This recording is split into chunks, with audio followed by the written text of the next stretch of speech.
they had 5 shots on target in that game and scored 4 goals. But that doesn't tell the whole story of the first half, Graham. No, they weren't convincing tonight. They were ragged tonight. Listen, they weren't at their best, but they've still won 4-1. So that's always a good sign when you're not bang at it, but you can still score goals. But at times the football was sloppy. At times the defending wasn't great. In terms of things they've been doing all season that became routine, they weren't doing that tonight, and it flatters them. I mean, I come back to the argument. Gets Firmino on, second half, and Origi goes off, and all of a sudden they look more slick with their passing, better movement, better accuracy. Does one player make such a difference? Sometimes it does. It did tonight. Yeah, we wouldn't say he got away with it in the sense of he left Firmino out and played Origi. Was it a case that he knew that he'd get the goal from somewhere with the players he had in the field, and it was Mane, who's brilliant form this season, who got it? Yeah, this was their first real attack, and it's kind of a static moment. Look at all the static bodies now as Mo Salah stands on the ball. There's 6 blue and white shirts standing absolutely still, and fair play to Mane, he's moving. Just look at them all there. They're all he holds it up well. We felt it was offside watching it live at the time, but he's actually just on. It was proven just on, and it was good.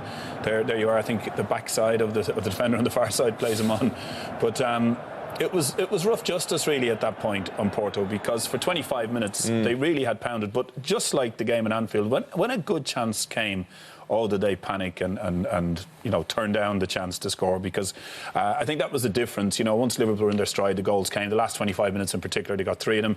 But for Porto over the 2 legs, if you just examine it from their point of view, they created as many chances, if not more, than Liverpool. You add the 2 of them up, but their finishing was woeful. That sort of killed the tie, and the second half onslaught. Firmino comes on, they start playing a bit Liverpool, and it was well and truly dead. Yeah, the passing became more accurate because their movement was better. This is a wonderful pass from Trent Alexander, and then when Salah gets in that situation, he's always going to score. I mean, I think the goalkeeper semi gives up here. It doesn't make himself big enough, the goalkeeper. Passes it down the side of him. Watch. Too easy. That's too easy. Maybe because he's taken it early, because he doesn't have a chance. But I mean, this is another goal. Jordan Henderson. This is a third assist in his last 4 games. He picks this up beautifully. But look how much time has he got to pick his pass. And look at the defending in the middle. And then you come to the, watch this, look at the defender. How can just give up number 3, why don't they? I mean, their heads have gone down at that stage, Graham, though, hadn't they? Yeah, but you'd never do that in a game. It's a duty to play right to the whistle. And then this just sums them up. Look, Van Dijk scores a goal, but look, Matip could have put it in if he misses it. I mean, they're queuing up at the far post. They just, like you said, they give up at this point.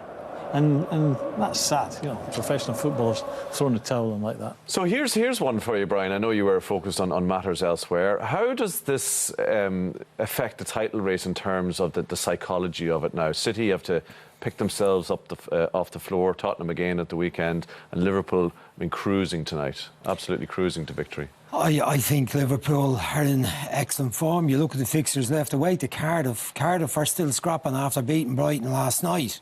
So it might not be that easy a match, although there's a vast difference in the quality of the players.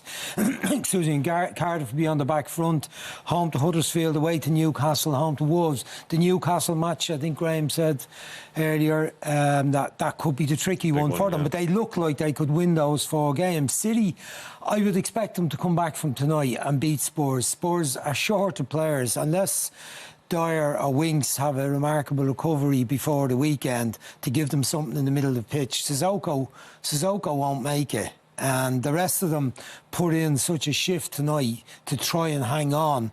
I don't think they'll have enough to get anything at City on Sunday, and then it might come down to City and Manchester United. That'll be the game Liverpool will be hoping. So I suppose just a little bit of flavour has turned towards Liverpool tonight. That City are out, they can't do the quadruple. Will they be a bit down in the dumps? Liverpool can do the double. By the way, we have to mention it's a Liverpool-Barcelona Champions League semi-final. It doesn't get much more mouth-watering than that, does it now? Yeah, it's incredible. Look forward to. It's great for Liverpool. Just bring back Sean Cox game the other night here in Dublin. Liverpool Football Club came over, and Kenny Dalglish and Ian Rush were just fantastic. They couldn't do enough for people, and I came away from that night going, even though I'm kind of City and everyone's going, I wouldn't be disappointed if Liverpool do pretty well this season. Whether it was one, now I didn't think they'd win the two, to be honest with you. But it's on now, isn't it? You know, and Barcelona, they shouldn't fear it. I mean, they've earned the right to be there and play in this game. Consider what happened last year, how the final went for them, how they're doing so well in the league. Great football club. Last one to you, Graham. What do you feel in your waters about that one? If you don't understand football, you certainly not understand it after watching tonight, because it just tells you if your name's on it, your name's on it. I mean, who do I think will win it? I think Liverpool. If everyone plays their maximum, I couldn't tell you. Graham's sort of sitting on the fence. I never thought I'd say it. Well, if you'd asked me before last night, I put a line through Ajax. Can't do that anymore. Yeah. We know what Liverpool are. I fancied City to beat Spurs tonight. Spurs, I think they'll do well to get past Ajax, because they'll be down to the bare bones again.